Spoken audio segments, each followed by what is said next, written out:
स्वागत है आप सभी एमपी वर्ड कक्षा 9वीं 10वीं के छात्रों का।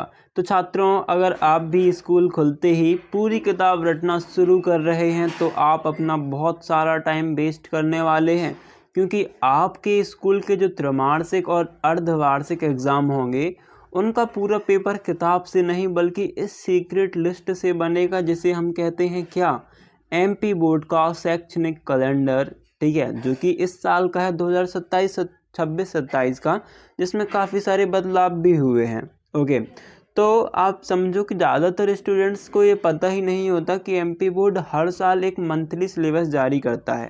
ये है वो मंथली सिलेबस। ओके, जिसे हम कहते हैं इकाई वार पाठ्यक्रम विभाजन, जो कि ये है आपका माह अप्रैल का। तो इसका मतलब है कि आपके बोर्ड के टीचर्स को बताता है, ये जो एमपी बोर्ड है आपके टीचर्स को बताता है कि उन्हें जुलाई में कितने चैप्टर पढ़ाने हैं, अगस्त में कितने और सितंबर में कितने, यानी कि आपको हर महीने कितने चैप्टर पढ़ने हैं।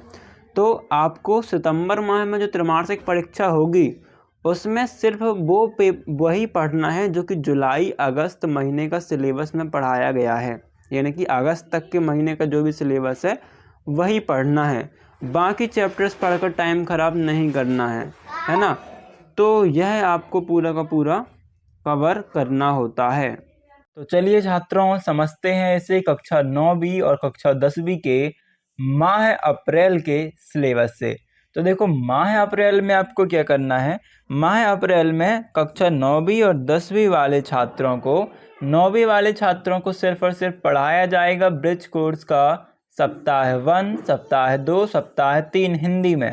तो आपको सिर्फ इतना ही पढ़ना है। आपको ये नहीं करना है कि छात्रों आप बुक उठा के सप्ताह 10 का पढ़ने लगे, सप्ताह 11 का पढ़ने लगे, क्योंकि वह आपके त्रैमासिक के एग्ज़ाम में नहीं आएगा और उससे आप डिस्टर्ब होगे और अपना जो लोकल एग्ज़ाम है जो त्रैमासिक के इसके आपको 10% नंबर जुड़ते हैं उसमें आप अच्छा नहीं कर पाओगे। अभी देखो, इंग्लिश में क्या पढ़ना है। तो इंग्लिश में आपको ब्रिज कोर्स का वीक 1 पढ़ना है, वीक 2 पढ़ना है और वीक 3 पढ़ना है। ठीक है, इसके अलावा 4-5 नहीं, सिर्फ ये 3 वीक पढ़ना। ठीक है, संस्कृत में भी 3 सप्ताह, गणित, विज्ञान, सामाजिक विज्ञान सभी में छात्रों आपको 3-3 सप्ताह पढ़ाए जाएंगे। 10वीं वालों को जुलाई के महीने में, अब विज्ञान की बात करें तो छात्रों विज्ञान में आपका चैप्टर कौन सा पढ़ाया जाएगा, अध्याय 13 जिसका नाम है हमारा पर्यावरण, यह पढ़ाया जाएगा। तो आपको पहले अध्याय 13 पढ़ना है, ना कि अध्याय 5 और 6। ठीक है, क्योंकि आपके स्कूल और बोर्ड के इस मंथली टारगेट के हिसाब से चलना है। क्यों चलना है? क्योंकि आपको महीने के अंत में छात्रों मंथली टेस्ट भी होगा, और मंथली टेस्ट जो होगा वो कौन से पार्ट का होगा, अध्याय 13 का होगा, क्योंकि आपने अप्रैल माह में क्या अध्याय 13 पढ़ा है। तो एक बात देखें तो यार, अप्रैल में आपके स्कूल लगे ही नहीं, है ना। अप्रैल में तो स्कूल गए ही नहीं, बस स्कूल लगता है, आप लोग स्कूल जाते नहीं हो, है ना। तो अप्रैल का छोड़ो, हम बाकी महीने का भी बताएंगे आपको। इसमें देखो, अप्रैल में आपको हिंदी में ये पढ़ना है, अंग्रेजी में पार्ट 1 फर्स्ट फ्लाइट का, पोइट्री का, ग्रामर में आर्टिकल पढ़ने हैं, गणित में वास्तविक संख्याएं पढ़नी है, राजनीति में सत्ता का अध्याय 1 और अध्याय 1 विकास का। अब इसके बाद हम देखेंगे ये टाइम टेबल है आपका कैसा क्या होता है, इसको हम क्या है आपको लास्ट में समझा देंगे, है ना। ये समय सारणी है कि बच्चों को लंच कब होगा, खाना पीना कब खाना है। चलो मई का सिलेबस देखते हैं। तो छात्रों, मई का सिलेबस क्या कहता है आपका, यहाँ पर ये छुट्टियाँ दी गई हैं, जितना भी लाल कलर का चिन्ह है ना उसका मतलब छुट्टियाँ हैं। तो देखो, मई के सिलेबस में आपका यहाँ पर राष्ट्रीय बाल रंग समारोह भी होगा आपका मई में। तो स्कूल तो खैर आप जाओगे नहीं, तो ये आपका अस्तित्व नहीं रखता है ना, तो छोड़ते हैं। ये मुगली बाल उत्सव, राष्ट्रीय कला उत्सव, ये सब तो स्किप करते हैं। अब सिलेबस की बात करें तो सिलेबस यहाँ पर कुछ खास नहीं दिया गया है, बस सिलेबस के नाम में आपको ये प्रतियोगिताएं दी गई हैं, है ना। इसके बाद जून का जो सिलेबस है, जून के सिलेबस में छात्रों आपका जून में केवल पढ़ना है हिंदी में सप्ताह 4 और 5।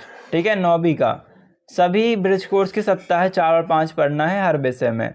और कक्षा 10वीं की बात करें तो आपको क्या करना है, हिंदी का काव्यखंड पढ़ना है 2, फर्स्ट फ्लाइट पढ़नी है लेसन 2, पोइट्री का lesson 3, a tiger in the zoo, इसके बाद आपको प्रथमा पाठ, द्वितीय तृतीय अध्याय ये सब पढ़ना है संस्कृत में। गणित का बहुपद पढ़ना होगा इसी महीने में। रसायन, अभिक्रिया एवं समीकरण पार्ट 1 विज्ञान का, और भूगोल का पार्ट 1 और इतिहास का पार्ट 1 आपको कब करना है, माह जून के सिलेबस में आपको पढ़ना है। ठीक है, इतना सिलेबस पढ़ोगे तो आपका महीने के 30 से 31 तारीख में मासिक टेस्ट भी होगा, तो इसी पाठ का होगा। ठीक है, ये जो ब्रिज कोर्स के चैप्टर हैं इनका टेस्ट होगा। 10वीं वालों में मान लो विज्ञान का हो रहा है तो विज्ञान में इस वाले चैप्टर का टेस्ट होगा, और गणित वाले में बहुपद चैप्टर का टेस्ट होगा, जिसके भी नंबर जोड़ेंगे। तो इसे अच्छे से पढ़ना। यदि आप संदीपनी स्कूल में पढ़ते हैं तो कुछ स्पेशल सुविधाएं मिलती हैं, वो यहाँ पर से आप देख पाओगे, है ना। तो चलो जुलाई का सिलेबस देखते हैं, क्योंकि जुलाई में काफ़ी बच्चे स्कूल जाने लगेंगे। तो जुलाई के सिलेबस में क्या खास है यहाँ पर से देखते हैं। तो माह जुलाई में आपको क्या करना है, 9वीं में हिंदी में 6, 7, 8 जो अध्याय हैं आपके ब्रिज कोर्स के वो करने हैं। इसके बाद आपको अंग्रेजी में 6, 7 और 8 अध्याय के साथ साथ जो आपकी बुक है ना ब्रिज कोर्स से हटके, उसके भी अध्याय 1 करने हैं, और बाकी सामाजिक विज्ञान में भी अध्याय 1 करना है, और विज्ञान का भी अध्याय 1 करना है 6, 7, 8 ब्रिज कोर्स के साथ। तो यहाँ पर देखो 10वीं की बात कर लें। 10वीं में देखो आपको ये नेताजी का चश्मा पढ़ना है, माता का आंचल पढ़ना है। इसके बाद अंग्रेजी में देखो आप 3, 4, 5 और इसके बाद और जो चैप्टर पढ़ लेना। ठीक है, अच्छे से वीडियो का स्क्रीनशॉट ले लो हर सिलेबस का, यहाँ पर से आप स्क्रीनशॉट ले लो वीडियो रोक के, और ये चैप्टर पढ़ लेना। ठीक है, यहीं पर आपका आखिरी में महीने का मंथली टेस्ट भी होगा, तो मंथली टेस्ट के लिए आप बिल्कुल तैयार रहना, वो इसी चैप्टर से होंगे। तो इसके बाद हम देखेंगे अगले महीना अगस्त का सिलेबस क्या है। तो अगस्त में आपका 3 दिन की छुट्टी रहने वाली है, ये देख सकते हैं आप। इसके बाद हम बात करें यहाँ पर क्या क्या पढ़ना है। तो 9वीं में देखो ये सिलेबस है आपका, ये पढ़ना है अध्याय 2, है ना। अंग्रेजी का सिलेबस देख लो, कहीं पर कॉपी में चाहो तो आप लिख लो, जिससे आपको याद रहे कि हाँ इस महीने में मुझे ये पार्ट कवर करने हैं, है ना। तो अगस्त तक का सिलेबस आपका आएगा कब, एग्ज़ाम में, है ना। तो वो त्रैमासिक के एग्ज़ाम में आपका ये सिलेबस आएगा, जून, जुलाई और अगस्त का। तो अच्छे से पढ़ लेना, जुलाई तक का सिलेबस आपको त्रैमासिक के लिए पढ़ना है। ये 9वीं 10वीं का सिलेबस है, बिल्कुल वीडियो रोक के अच्छे से पढ़ लिख लीजिए कहीं कॉपी में आप साइड में। इसके बाद हम देखेंगे क्या है आपका सितंबर का सिलेबस। तो सितंबर का सिलेबस आपका अर्धवार्षिक पेपर से चालू हो जाएगा। अर्धवार्षिक पेपर में आपका सितंबर का भी आएगा। तो यहाँ पर देखो लिख लो कहीं साइड में आप कॉपी में वीडियो को रोक के, ये आपको पार्ट पढ़ने होंगे। सितंबर का देख लिया हमने। इसके बाद कुछ और जो चीज़ें हैं यहाँ पर से आप देखोगे, अक्टूबर का देख लेते हैं।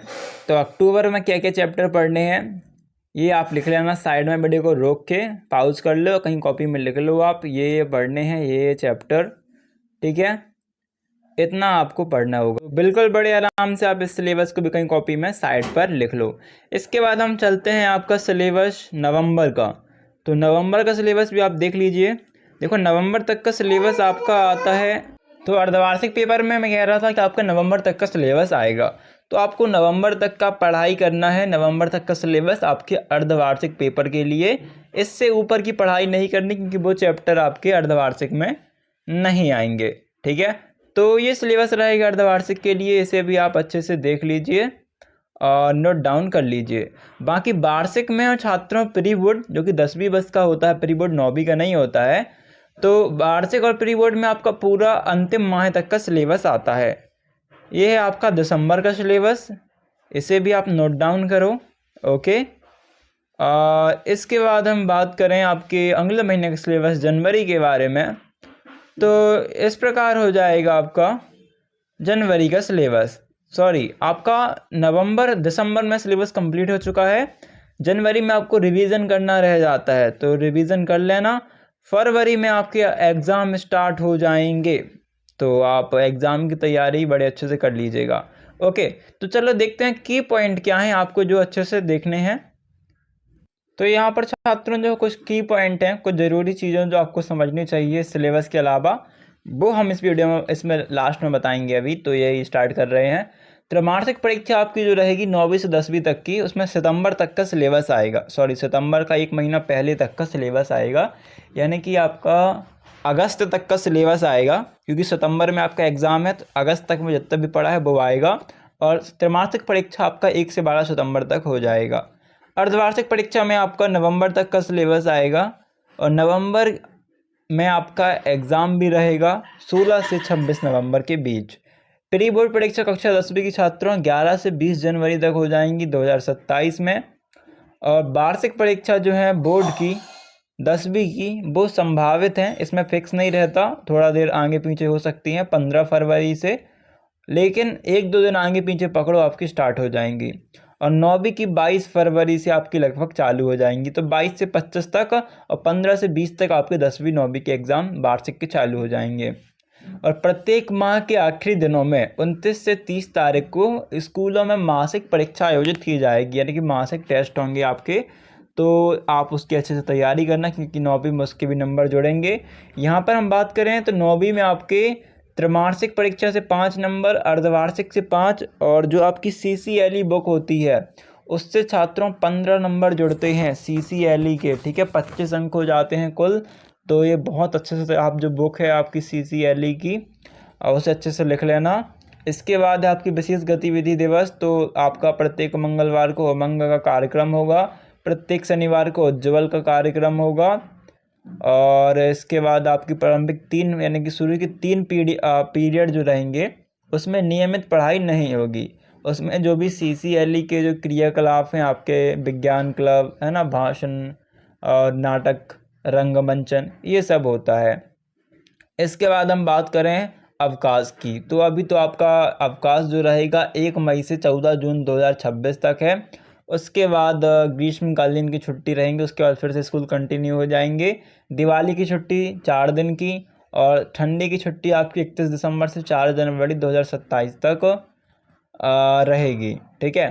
तो छात्रों, ये था आपके लिए वीडियो अच्छी लगी हो तो वीडियो को लाइक करना, चैनल को सब्सक्राइब करना मत भूलना। मिलते हैं नेक्स्ट वीडियो पर, जब तक के लिए धन्यवाद।